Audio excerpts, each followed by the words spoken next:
Bonjour à tous.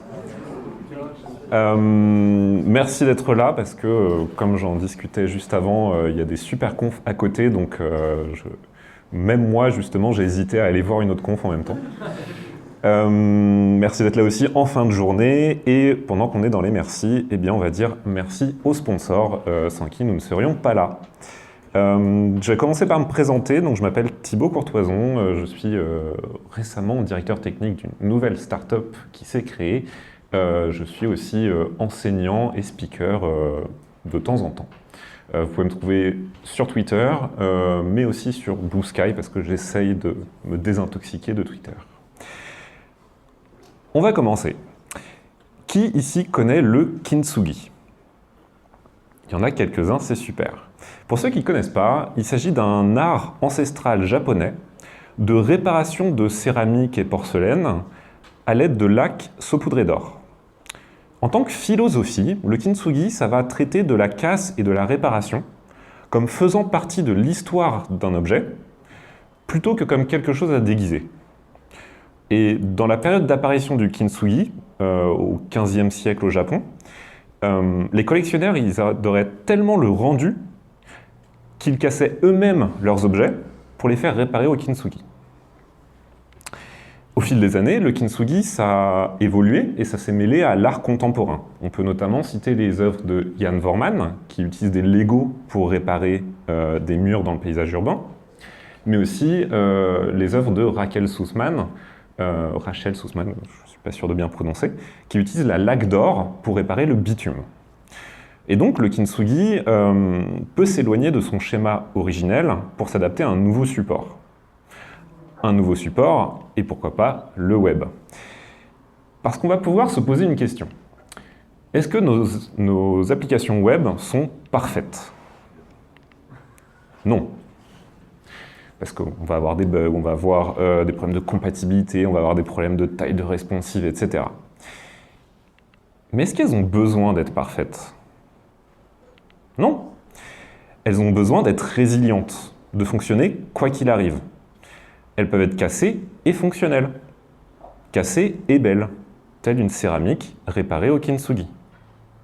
Et ça fait envie. Mais alors, comment on va s'y prendre pour s'assurer que notre application soit résiliente? Eh bien pour ça, on va utiliser le chaos engineering. Qui ici a déjà entendu parler de ce terme? Super. Et qui ici était dans la conférence un peu avant sur la théorie de la résidualité? Il y en a pas mal, effectivement. Il y a un rapport, on pourra rentrer un peu plus en détail sur les différences et sur ce que chacun peut apporter l'un à l'autre. Le chaos engineering, donc, ça a été inventé par Netflix en 2011 et c'est une pratique qui fait le parallèle dans la science avec la théorie du chaos. La théorie du chaos, c'est l'étude de l'entropie, qu'on peut aussi appeler désordre, d'un système. Le but, c'est d'observer la réaction d'un système suite à la perturbation intentionnelle de ce système. Par exemple, on va faire intentionnellement crasher un serveur. Et on va regarder on va regarder comment réagit l'infrastructure. Est-ce que les requêtes vont passer sur un autre serveur? Est-ce que notre système va redémarrer un serveur et rediriger le trafic? En combien de temps? Pour faire simple, on pète des trucs et on regarde. L'intérêt, c'est qu'au lieu d'attendre que ça pète pour vérifier que l'infrastructure tiendra le coup, eh bien on le fait nous-mêmes. On s'améliore comme ça en apprenant comment notre infrastructure réagit au chaos. Et là où ça atteint le next level, c'est que Netflix, ils font ça en production. C'est-à-dire qu'ils pètent leur infrastructure régulièrement, jusqu'à plusieurs fois par jour, pour vérifier que tout fonctionne bien. Ce qui les a poussés à mettre en place des processus de restauration automatisés, vraiment évolués, à un point qu'ils sont capables de redémarrer des régions entières de leur infrastructure en quelques secondes à peine, sans intervention humaine. Ce que nous apporte le chaos engineering. Il y a pas mal de choses, on va se focaliser sur 4 d'entre eux. Premièrement, ça va nous aider à découvrir et identifier des faiblesses dans un environnement contrôlé. Contrôlé parce que, vu que c'est nous qui venons intentionnellement de le casser, on sait ce qu'on vient de faire, donc on peut le réparer assez facilement. Deuxièmement, ça va nous aider à mieux comprendre les interdépendances de nos systèmes. Pour ça, je vais vous prendre un exemple qu'il y avait dans une précédente boîte dans laquelle je travaillais, une fintech. On avait un serveur un peu legacy qui nous faisait, par exemple, de la génération de PDF, mais il faisait aussi de la GeoIP. Donc la GeoIP, c'est on donne une adresse IP, ça nous donne approximativement le pays, la région, la ville dans laquelle c'est. On utilisait la GeoIP pour des raisons de sécurité. Quand un utilisateur se connecte, on va regarder d'où est-ce qu'il se connecte. S'il est habitué à être tout le temps en France et que là, il vient de Corée du Nord, peut-être qu'on va se poser des questions. Donc, ce serveur-là, Legacy, fonctionne, c'est très bien. On l'avait testé, évidemment. Qu'est-ce qui se passe s'il nous renvoie une 200? Qu'est-ce qui se passe s'il nous renvoie une 400? Qu'est-ce qui se passe s'il nous renvoie une 500? Super, on avait vachement confiance. Et on l'a un peu oublié, parce que c'est un serveur Legacy, il était là depuis des années, ça fonctionnait. Et puis un jour, un certain hébergeur a pris feu. Et ce serveur s'est mis à ne plus répondre. Il ne répondait pas de 500, il ne répondait pas de 400. Il ne répondait plus. Et c'est là qu'on s'est rendu compte qu'on n'avait pas de timeout. C'est-à-dire qu'à chaque login de nos utilisateurs, eh bien, ça faisait un fetch vers ce serveur qui ne répondait pas. Donc l'utilisateur attendait, mais d'autres utilisateurs arrivaient, et encore d'autres, et avec toujours des pools de connexion en attente de réponse, et on s'est auto-DDoS. Et donc, c'est un exemple d'interdépendance qu'on a en fait un peu redécouvert sur le tas. On avait oublié qu'on avait ce petit serveur-là dans un coin qui fonctionnait depuis 2 ans, qui en fait avait une importance assez cruciale parce que sans lui, nos utilisateurs ne pouvaient même plus se connecter à notre plateforme principale. Troisième point de ce que peut nous apporter le Chaos Engineering, ça va nous donner confiance dans les capacités de notre système à affronter des conditions réalistes. Est-ce que vous préférez par exemple attendre d'être appelé un dimanche matin à 3h du mat, 4h du mat, parce que votre application elle est down, ou est-ce que vous préférez la casser vous-même un mardi après-midi, vérifier que ça fonctionne bien, pour ensuite dormir sur vos 2 oreilles? Eh bien c'est ça ce que peut nous permettre le Chaos Engineering. Et enfin, dernier point, ça va nous forcer à implémenter un Disaster Recovery Protocol. Parce que, évidemment, on ne va plus attendre qu'un accident arrive pour réfléchir aux solutions. Vu qu'on est en train de casser nous-mêmes notre infrastructure, avant de le faire, on va quand même se poser la question, est-ce qu'on est sûr de vouloir appuyer sur ce bouton qui casse notre infrastructure? Et ça, c'est notamment un des apprentissages qui est le plus ressorti chez Netflix, c'est que avant même de faire l'expérimentation de Chaos Engineering, le principe même de se dire « Ok, j'ai envie de faire une expérimentation, voici ce que je veux expérimenter », avant même de démarrer l'expérimentation, on se rend compte de tout ce qui ne va pas. Et donc, on a déjà un apprentissage avant même de se lancer dans l'expérimentation de Chaos Engineering. Bon, le truc dans toutes les ressources qui existent sur le sujet, donc que ce soit des talks, des livres, de la documentation, à chaque fois on va parler que d'infrastructure. Et donc je me suis posé la question, pourquoi on n'appliquerait pas ces principes au front-end? Parce que vous avez beau avoir une infrastructure ultra résiliente, des load balancers dans tous les sens, de la redondance, etc. Si votre front-end il est buggé, votre utilisateur il s'en fiche. Toute son expérience sur votre application est négative. Et donc, comme je vous l'ai dit, vu qu'il n'existe pas de ressources sur le Chaos Engineering appliqué au front-end, il n'existe pas non plus d'outils ou de toolbox tout en un pour le faire. Et donc, ce qu'on va voir dans ce talk, c'est expérimental. On va voir jusqu'où on va pouvoir pousser le concept du Chaos Engineering appliqué au front-end. Si on reprend les bases du Chaos Engineering en pratique, déjà, il faut rappeler que c'est une expérimentation. Elle se fait en 4 étapes. D'abord, on va définir l'état nominal de notre système. Dans le cas de Netflix, l'état nominal, c'est notre utilisateur est capable de se connecter. Notre utilisateur est capable de regarder le dernier épisode de la série The Witcher. On va ensuite définir une hypothèse de continuité de l'état nominal durant l'expérience. Notre utilisateur est toujours capable de se connecter. Notre utilisateur est toujours capable de regarder le dernier épisode de The Witcher. On va utiliser 2 groupes, un groupe témoin et un groupe testé, qui nous permettra de comparer les résultats de cette expérience. On va ensuite c'est là le plus intéressant, créer intentionnellement une perturbation reproduisant un événement réel. Par exemple, un serveur qui crache. Et on va, 4, comparer les états de nos deux groupes et essayer de réfuter l'hypothèse émise plus tôt. C'est-à-dire qu'on va essayer de prouver que là, en appliquant cette perturbation, j'ai mon groupe testé qui n'aura pas été capable de se connecter à la plateforme. Il n'aura pas été capable de regarder le dernier épisode de The Witcher. Et si on arrive à prouver ça, eh bien on vient de prouver qu'il y a une faille potentielle dans notre application, dans notre infrastructure. Et donc, évidemment, notre but, ça va être d'appliquer cette expérience de chaos engineering au front-end. Vu que les étapes 1, 2 et 4, ça ne change pas trop du chaos engineering classique, même d'une expérimentation dans le terme scientifique du terme classique, on va plutôt regarder l'étape 3 et comment on peut créer des perturbations dans le front-end. Pour ça, il y en a plusieurs, des zones de perturbation, et je vais vous en montrer quelques-unes, mais comme on a un peu pu le voir donc dans le talk sur la théorie de la résidualité, votre imagination elle peut aller bien plus loin que ce que je vais vous présenter là, n'hésitez pas. Premièrement, les requêtes HTTP. Souvent, en zone de perturbation réelle, on va avoir des réseaux 3G lents, une Wi-Fi instable, un CDN qui ne répond pas, etc.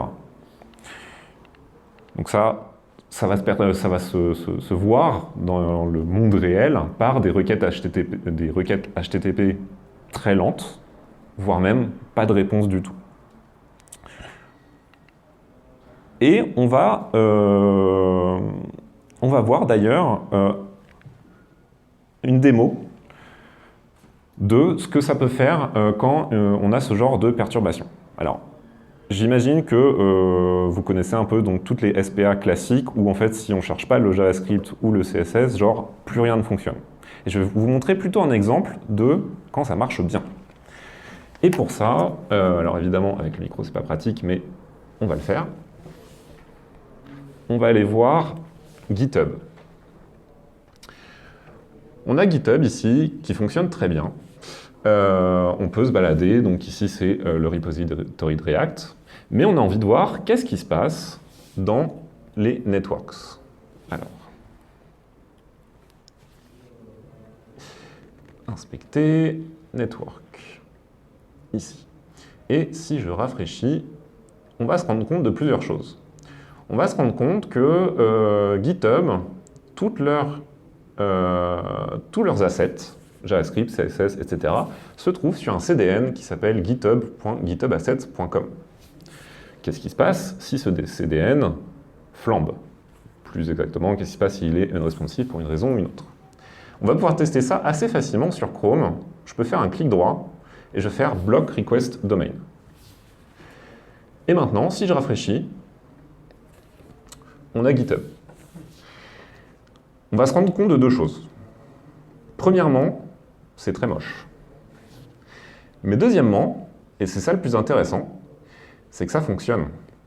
Je peux continuer de me balader, aller voir les différents fichiers et faire exactement la même chose que je ferais si jamais il n'y avait pas s'il y avait ce CDN. Et donc là, c'est un bel exemple de résilience. C'est-à-dire que même si leur CDN plante, eh bien, je serais quand même capable d'utiliser GitHub. Et même là où ils sont allés un peu plus loin, c'est qu'ils ont intégré un petit peu de CSS, vraiment genre le minimum possible, pour qu'on continue quand même de voir un petit peu de choses. Et ce CSS, ils l'ont intégré directement dans leur page HTML, la toute première qui est chargée quand j'accède à la page. Et donc ça, c'est encore une forme de résilience. C'est ce qui permet de se dire que, au cas où, si jamais on a des problèmes, le CDN ne fonctionne plus, je peux quand même accéder à GitHub. Donc ça, c'est une manière de faire pour introduire une perturbation de manière j'ai oublié le terme, une perturbation induite, on va dire. Une autre manière de faire, si vous voulez le faire de manière plus programmatique, c'est qu'on va proxifier XHR et fetch pour manuellement ralentir ou faire planter des requêtes. Petit bout de code, c'est une dizaine de lignes, quelque chose comme ça. Et avec ce petit bout de code, vous l'intégrez dans votre site Et ce que ça va faire, c'est que ça va faire une chance sur 2 pour ajouter du délai dans vos requêtes, et une chance sur 100 pour fail. Juste comme ça, de manière chaotique. Et avec ça, eh bien, vous allez pouvoir tester, est-ce que votre application elle est capable de gérer des cas où c'est très lent. Est-ce que vous affichez bien des loaders? Est-ce que vous affichez bien des cas d'erreur quand ça plante? Est-ce que vous faites un retry? Qu'est-ce qui se passe? Eh bien, vous allez pouvoir le tester comme ça. Deuxième zone de perturbation, que j'aime beaucoup, celle-là, c'est la localisation. On va la voir donc avec quand on va vouloir traduire nos applications, avec des langages qui se lisent de droite à gauche, avec certaines polices de caractères, espacement, etc. Notamment, comme je disais, les langages qui se lisent de droite à gauche, mais aussi les langages verbeux. Qu'est-ce qu'un langage verbeux? J'ai fait mon petit bouton, j'en suis très fier, j'ai repris un peu le design de Duolingo que j'utilise en ce moment. Et je fais ça, je le mets en prod, je suis trop fier de moi. Et là, il y a mes utilisateurs roumains, ils voient ça. Oups. Parce que évidemment, moi en tant que développeur, je développe quasiment tout le temps avec ma machine en anglais. Et donc, j'ai mis une taille fixe sur mon bouton. Sauf que, eh bien, il n'y a pas que des anglais sur l'application, et on va avoir ce problème-là. Dans ma précédente boîte, justement, dont je vous parlais, une fintech, on était traduit en 6 langues. Et j'ai voulu un peu calculer quel est le ratio de verbosité, alors je ne sais pas si c'est un terme très scientifique, c'est moi qui ai trouvé ça, pour comparer les langues entre elles et voir à quel point elles apportaient il y avait besoin de plus de caractères pour exprimer la même chose. En me basant sur l'anglais, avec un ratio de 1, j'ai pu trouver, donc dans mon application, que pour le néerlandais, il fallait 10% de plus. C'est-à-dire que pour 100 caractères pour exprimer quelque chose en anglais, il en fallait 110 en néerlandais. En espagnol, 12%, italien 13%, français 16% et allemand 19%. Ça, c'est du coup un ratio, une moyenne. Mais j'ai voulu aller plus loin, j'ai voulu chercher la plus grosse différence pour un même texte entre les langues. Et je l'ai trouvé sur le terme ID card. ID card en anglais, ID card en néerlandais, DNI en espagnol, pourquoi pas. Italien, documento d'identità. Déjà, on se rend compte qu'il y a une grosse différence entre les deux. Donc, si vous avez un bouton, en fait, il va être 4 fois plus gros pour les Italiens que pour les Espagnols. Français, pièce d'identité. Et pour les Allemands, Personalausweis Kopien von allen. Bref, c'est là aussi où je me suis rendu compte qu'on avait un petit problème de traduction dans notre application et que le traducteur allemand n'avait pas seulement mis pièce d'identité, mais pièce d'identité de tous les dirigeants qui possèdent de manière directe ou indirecte 25% de l'entreprise. Bon, c'était pas ouf. Et donc je suis allé chercher la deuxième plus grosse différence et je l'ai trouvée sur le terme Interim Financial Statement, mais là encore, on se rend compte que les Allemands, cette fois-ci, direct, BWA. On a donc une complexité liée au langage verbeux qui peuvent prendre des tailles vraiment très différentes. Comment on va faire pour tester ça, introduire du chaos dans nos applications? Parce que le problème, c'est que je ne parle pas roumain, je ne parle même pas non plus allemand. Donc comment je vais faire pour quand même pouvoir continuer de développer avec des langages que je connaisse? Eh bien pour ça, on va utiliser ce qui s'appelle la pseudo-localisation. La pseudo-localisation, alors je ne sais pas si c'était inventé par cette personne-là, mais en tout cas, il y a un package qui a été fait par, alors pareil, son nom, c'est Trigivixi, quelque chose comme ça, je ne suis pas très fort pour les prénoms. Il a fait un package sur NPM qui s'appelle Pseudo-Localization et qui va permettre de transformer notre site, notre app, et de rajouter des caractères supplémentaires dans tous nos textes, mais pas seulement que des caractères, aussi des diacritiques. Donc c'est tout ce qui est cédille, accent, etc. Et ce qui est intéressant, c'est qu'en faisant ça, on va quand même pouvoir continuer à lire de manière naturelle notre contenu. Par exemple, ici, on voit currents, et bien à droite, on a currents avec des voyelles supplémentaires, avec des accents, etc.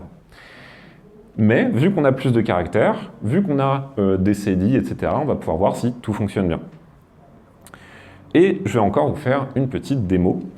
Cette fois-ci, on va aller sur le site de Alpcraft. Alors, à une main, ça le fait. Super.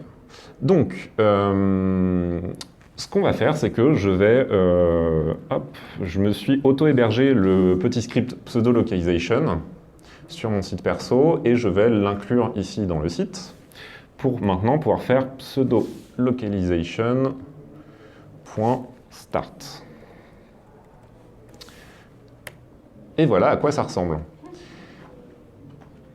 Et donc, on peut se rendre compte qu'il y a des trucs un petit peu chelous ici, mais bon, ça passe encore. Sauf que, bon, il y a un petit problème de scroll par-ci par-là, rien de grave. Mais c'est intéressant de pouvoir tester et se rendre compte que, bah tiens, ici, ça coupe un peu. Est-ce que, donc, il y a des problèmes à certains endroits? J'ai pas trouvé de boutons qui deviennent, avec le texte qui sort du bouton, donc bien joué Alpcraft.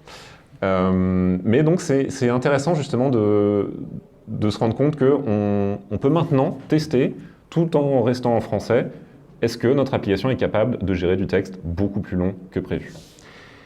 Et vous allez pouvoir me dire, oui, mais moi mon application elle est qu'en français, anglais, ça passe. Sauf que, et on l'a aussi appris à nos dépens, c'est que donc, dans la boîte dans laquelle j'étais, on était traduit en 6 langues, mais on avait des utilisateurs qui étaient dans plus de 100 pays différents, et qu'ils utilisent pour la plupart souvent la fonctionnalité Google Translate automatique sur le site. Ce qui veut dire que quoi qu'il arrive, vos utilisateurs, s'ils ont envie de le mettre dans une autre langue, ils le feront. Donc autant bien le gérer. On revient ici. Yes. Troisième zone de perturbation, ça va être les timers. Parce que, évidemment, physique du monde, une seconde, c'est égal à une seconde, évidemment. Eh bien, pas dans le cas des navigateurs. Parce que les navigateurs, ils peuvent ralentir vos timers. C'est-à-dire que si vous avez une fonctionnalité de votre application qui s'attend à ce que une action se fasse toutes les 30 secondes ou toutes les 5 secondes, etc., eh bien, ce ne sera pas toujours vrai. Parce que les navigateurs, elles ont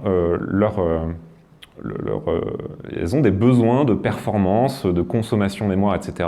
Et donc, si votre application se retrouve dans un onglet un peu caché et pas utilisé depuis quelques temps, les navigateurs vont ralentir vos timers et vont décider de, au lieu que ça soit toutes les 5 secondes, non, ce sera toutes les minutes.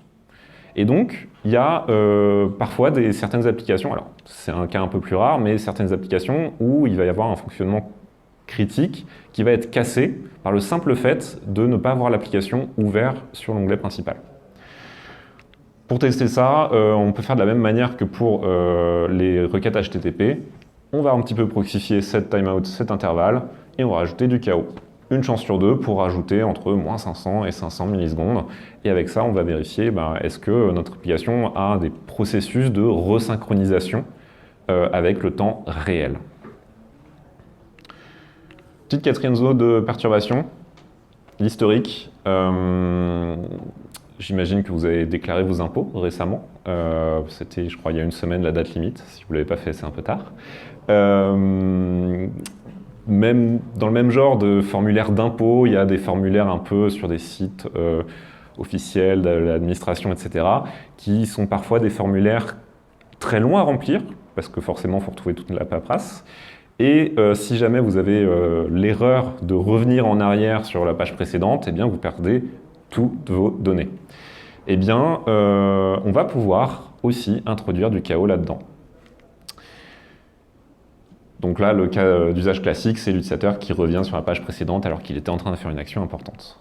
Eh bien, le chaos, pareil, on va proxifier et on va, de manière random, vas-y, toutes les minutes, tu as une chance sur 100 de revenir sur la page précédente ou de revenir sur la page suivante. Et avec ça, eh bien, encore une fois, on introduit du chaos et on vérifie, est-ce que tu avais prévu dans ce cas précis que l'utilisateur revienne juste avant? Est-ce que, par exemple, sur l'achat e-commerce, s'il revient avant, est-ce que ça lui fait réacheter? Est-ce que, etc. 3 dernières petites zones de perturbation, ensuite on passera à la suite. Les double-clics. Parce que, justement, sur les formulaires d'achat, qu'est-ce qui se passe si notre utilisateur il double-clique sur le bouton valider le paiement? Est-ce qu'il paye 2 fois? Pareil, on va faire un petit bout de code juste ici. Add event listener click. À chaque fois qu'un utilisateur clique, on va refaire un autre clic exactement sur le même élément. Et ça, sur toute l'application. Comme ça, vous allez pouvoir être sûr que si jamais il y a un endroit où vous n'avez pas géré le double-clic, vous allez le trouver très rapidement. On va avoir un autre, c'est l'accessibilité, évidemment. Pourquoi pas on tourner notre application en noir et blanc. Voilà, comme ça, plus de couleurs, et bien on va voir rapidement ce qui se passe. Et je vais vous faire une petite démo. Cette fois-ci, ce ne sera pas Alpcraft, vous êtes épargnés. Ce sera sur le site du Devoxx. Je vais me faire bien voir par tous les orgas. Alors c'est celui de 2022 et ils ont changé depuis, donc ça va. Vous voyez donc ici le programme du Devoxx avec notamment un certain code couleur. Ce code couleur, qui est très intéressant, expliqué en dessous, qui nous explique ceci est une conférence, ceci est un hands-on, un tools in action, etc. Sauf que, qu'est-ce qui se passe si je mets en noir et blanc? Alors, et pour faire ça, c'est ultra simple. On va aller sur notre HTML. Alors. Et évidemment, je suis perdu.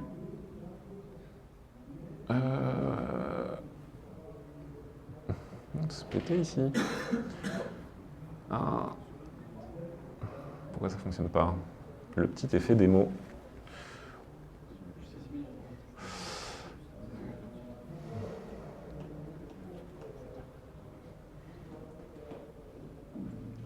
Alors je vais vous présenter ça pendant que ça recharge.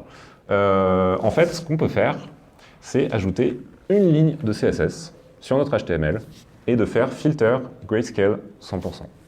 Et en faisant ça, eh bien en fait, ça va mettre toute votre application en noir et blanc. Est-ce que ça va se charger? Non.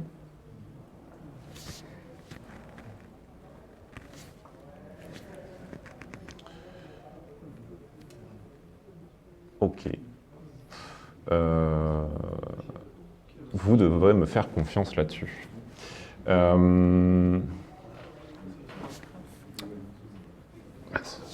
Évidemment. Au moment où tu as fermé l'onglet, il les a fermés aussi. C'est pas grave. Vous me ferez confiance donc sur le fait que sur ce programme-là, quand on est en noir et blanc, on est dans l'incapacité de savoir est-ce que c'est une conférence, est-ce que c'est un birds of feather, etc. Parce que il y a justement, c'est une des règles d'accessibilité qui est assez connue, c'est il ne faut pas utiliser uniquement la couleur pour passer une information. Souvent, il faut l'ajouter soit avec une forme, soit avec du texte, etc.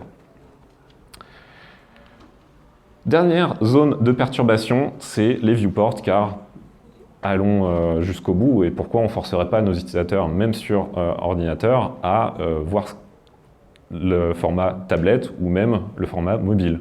Peut-être que, vu que nous, développeurs qui passons notre temps sur ordinateur, on se rendrait aussi un petit peu plus compte que en mobile, ça ne fonctionne pas tant que ça, notre nouveau composant. Donc voilà pour toutes les zones de perturbation. Sauf que, eh bien, maintenant, vous êtes un peu comme ça. C'est-à-dire que je vous ai montré des trucs, c'est sympa, mais vous êtes en train de vous dire comment j'implique ça dans ma boîte lundi. Eh bien, heureusement, je vous ai menti. Je vous ai menti parce que je vous ai dit qu'il n'existait pas d'outil tout en un pour faire ça. Et c'est faux, parce que je vous ai créé un petit truc qui s'appelle Chaos Frontend Toolkit. Chaos Frontend Toolkit, c'est quoi? C'est en fait une extension navigateur qui va reprendre toutes les expériences que je vous ai parlé jusqu'ici et qui vont vous permettre de les activer en un clic. Et petite démo. Alors, est-ce que ça a chargé ici? Non, ça n'a pas chargé, mais c'est pas grave, on va le faire ici. Est-ce que j'ai du réseau ici? Yes. Après avoir installé l'extension, vous pourrez retrouver dans les DevTools un nouvel onglet qui s'appelle Chaos.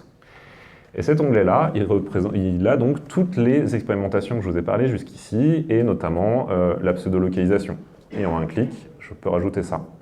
On va pouvoir rajouter aussi le noir et blanc. Pareil, en un clic, je viens de transformer mon site en noir et blanc. Et donc tout ça, c'est justement un outil qui va vous permettre de assez facilement faire des expérimentations. Il y en a une autre que je ne vous ai pas parlé juste ici, au niveau des inputs. C'est Gremlins. C'est basé sur un package, une librairie par Marmelab, qui est assez sympa, c'est-à-dire qu'en fait, il va tester la réactivité de votre application. Qu'est-ce qui se passe si un utilisateur, en fait, il clique partout, il appuie sur son clavier un peu partout, etc. Et donc, c'est un peu ça, c'est-à-dire que ça va simuler des gremlins qui arrivent sur votre application et qui vont un peu cliquer partout. Je vous montre un peu à quoi ça ressemble. C'est ça. Et en fait, ça va vérifier, donc là, ça le lance que pendant une seconde, mais on peut rajouter le temps. Ça va vérifier, est-ce que notre application, genre, elle se met à bugger et genre à mettre longtemps avant de réagir au clic sur le bouton, etc. Donc voilà, je vous encourage à tester ça. N'hésitez pas à me faire des retours, c'est open source. Voilà.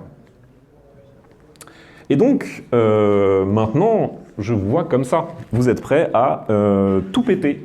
En rentrant dans vos entreprises, vous allez en parler à vos collègues, dire « Ouais, vas-y, je vais faire du chaos engineering, je vais tout péter, etc. » Mais avant de vous laisser, je vais vous demander d'écouter les paroles de Tisaya De Vries. Organizing chaos. And while oceans of mystery remain, we have deduced that this requires two things. Balance and control.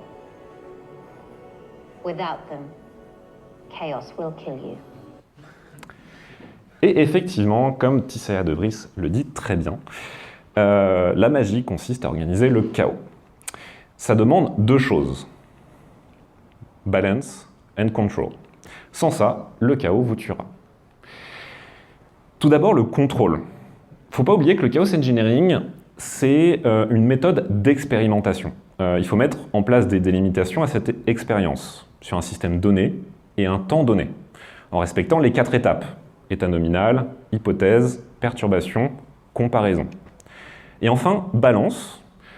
Le chaos, il doit être suffisamment présent pour tester la résilience du système, mais pas trop présent, car il peut perturber les utilisateurs.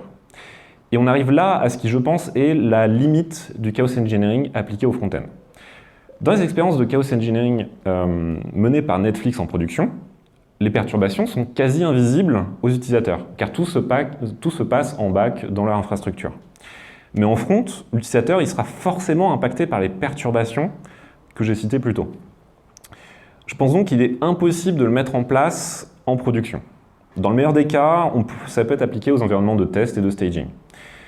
Mais vu que le chaos engineering appliqué au front-end, ça n'a jamais été fait, pourquoi ne pas être précurseur et voir ce qu'on peut en faire? Appliquons la philosophie du kintsugi, traitons la casse et la réparation comme faisant partie de l'histoire de nos applications, plutôt que comme quelque chose à déguiser. Merci de m'avoir écouté.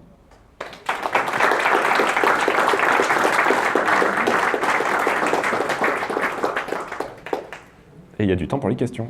Du temps pour les questions, merci. Donc, est-ce que vous avez des questions?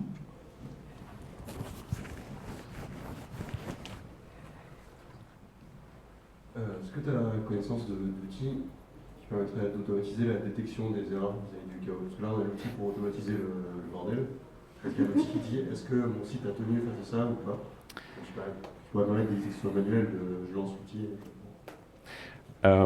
C'est une bonne question et je pense que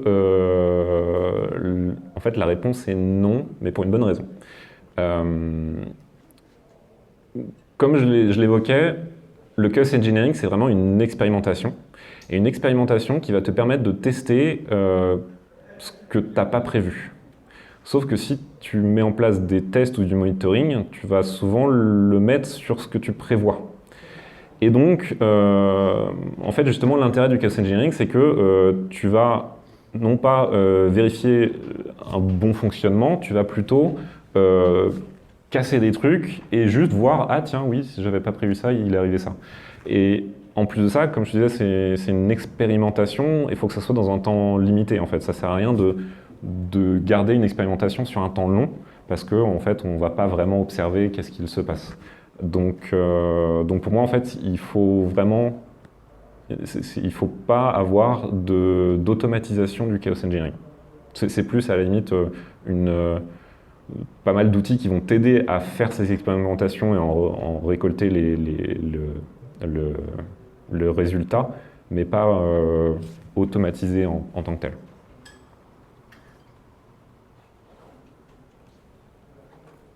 D'autres questions? Question par rapport du coup à ton extension Chrome. Est-ce que tu as vocation du coup à l'improve, à l'augmenter, ou c'était juste là pour nous montrer ce qui était possible de faire? C'est à la base, en fait, la première version de ce talk, il n'y avait pas cette extension. Et la première remarque qu'on m'a faite, c'est ah, c'est cool, mais comment je le mets en place dans les faits? Et à l'époque, donc, la personne qui gérait la salle du talk m'avait dit ce serait trop bien d'en faire une extension. Et donc je me suis dit allez, vas-y, je me chauffe, je fais une extension. Je l'ai faite, je l'ai mise en open source, mais j'avoue que j'ai pas non plus du temps pour vraiment m'en occuper et rajouter des nouvelles choses. C'est pour ça que, je sais pas si ça se voyait, mais tout en haut de l'onglet de DevTools de cette extension, un des premiers trucs, c'est expérimental, faites-en ce que vous en voulez. Donc pour répondre, non, j'ai pas vocation à le maintenir, c'est plus, encore une fois, voilà, on tente, on voit ce que ça donne de faire du chaos engineering appliqué au front-end. Et puis peut-être que ça donnera des choses, peut-être que ce sera récupéré, que quelqu'un d'autre fera un fork, pourquoi pas.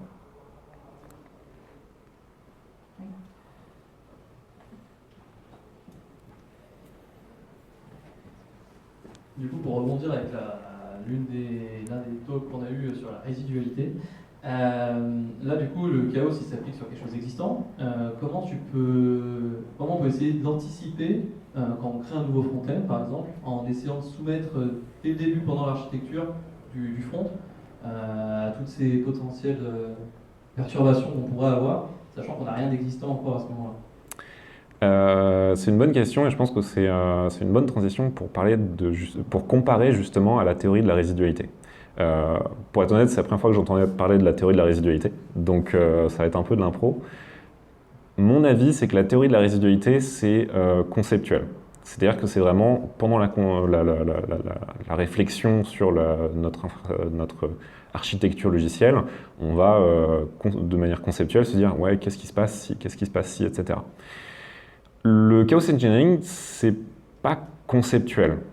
Le but, c'est plutôt, et je le vois plutôt en complément à la théorie de la résidualité, c'est-à-dire que une fois qu'on a appliqué la réflexion de la résidualité, de se dire « ok, s'il se passe ça, je pense que mon infrastructure elle va bien réagir, etc. » Et bien en fait, tu vas un peu prouver ça en disant « ok, avec la théorie de la résidualité, tu me dis que si jamais il se passe ça, mon infrastructure, elle tient. » Et bien là, on va le tester avec le chaos engineering et vraiment mettre en pratique dans les faits ce que tu me dis et on va vérifier que ça fonctionne.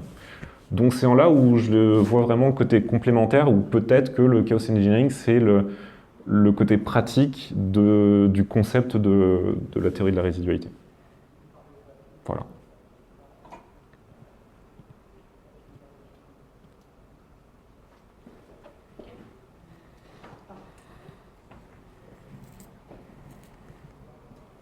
Quelle plus-value ça peut avoir par rapport à faire des textes exploratoires?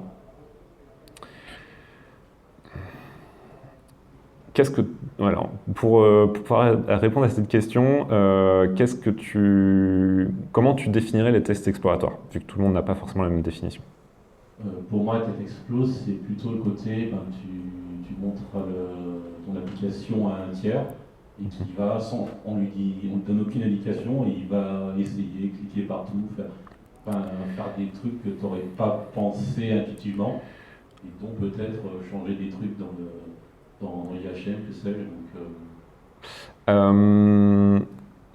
Alors ça se recoupe dans certains points, effectivement, parce qu'il va tester, tiens, vas-y, je vais mettre le plugin Google Translate, je vais tester ça, etc.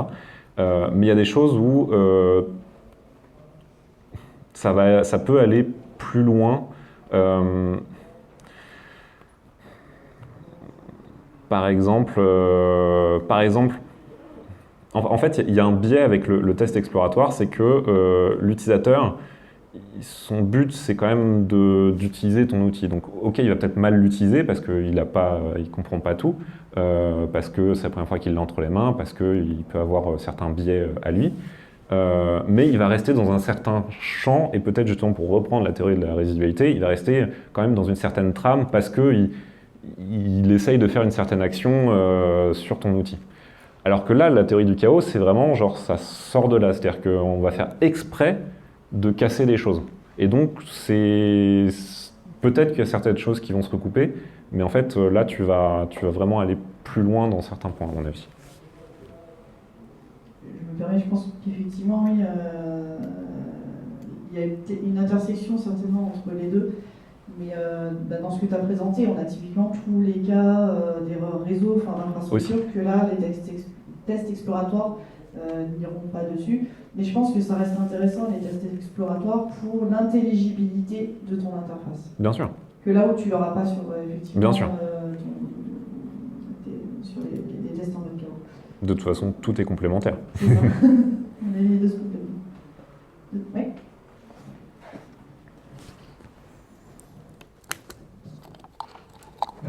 Tu parlais tu fais tes tests manuels, tout ça, avec ton outil sous le navigateur, mais est-ce que tu as essayé de les intégrer avec tests end-to-end pour voir aussi comment ça peut réagir?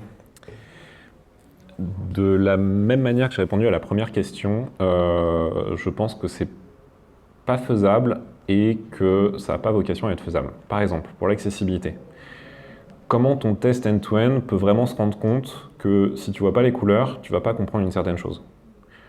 Tu peux faire un test pour dire « Ok, je vais vérifier qu'à cet endroit-là, je ne teste pas les couleurs », mais du coup, tu sors du chaos engineering. C'est-à-dire que tu es en mode known unknowns. Et tu n'es pas en mode je casse un truc et je vois où est-ce que ça pète. Et en fait, les tests end-to-end, ça va vérifier que ça fonctionne comme tu attendais, mais tu vas pas... pour moi, c'est pas forcément faisable de se dire « Ouais, mon test end-to-end, il va vérifier tout ce qui peut être possible de vérifier. » Parce que tu auras déjà réfléchi, je vérifie ça, je vérifie ça, je vérifie ça. Je sais pas si je suis très clair. En fait, c'est vraiment... le chaos engineering, c'est vraiment une expérimentation où tu casses quelque chose et tu vas te rendre compte de plein de choses. Tu vas te rendre compte, justement, nous, alors là, c'est pas pour le front-end, c'est plus pour la partie infrastructure, et dans l'exemple que je donnais avec notre serveur legacy qui, en fait, avait cramé, etc., comment on aurait pu imaginer... Enfin, on aurait pu imaginer, mais à aucun moment, ça nous était venu l'idée de se dire, il va pas nous répondre. Parce qu'on avait testé, ouais, qu'est-ce qui se passe s'il est en 500, qu'est-ce qui se passe s'il est en 400. Et oui, tu peux toujours faire plus de tests, toujours avoir un process de ouais, faut penser à ça, mais on va toujours être limité dans notre imagination. Et justement, le chaos engineering, c'est t'as pas besoin d'imaginer, tu le casses toi-même et tu vois ce que ça donne. Donc, voilà. Mais justement, le fait de, par exemple pour le réseau, tu me montrais, par exemple pour introduire des fois des timeouts sur comme si ton réseau pétait. Si tu intègres ça à tes tests end-to-end qui existent déjà, ça peut te permettre de te rendre compte de certains problèmes, mais sans forcément aller les chercher.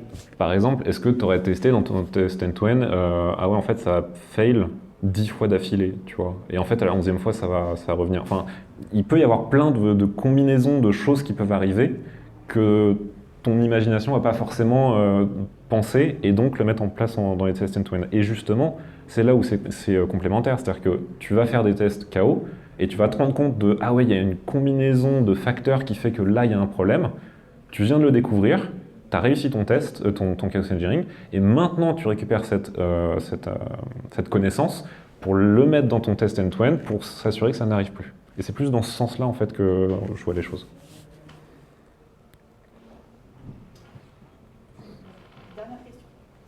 Je ne connais pas ton contexte en tant que CTO si tu as une ou plusieurs applications, mais de ton expérience, est-ce que tu appliquerais cette méthodologie à tous les sites que tu développerais, ou il y a des sites sur lesquels ça s'applique mieux, soit parce que ça coûte trop cher à le mettre en place, ou je sais pas,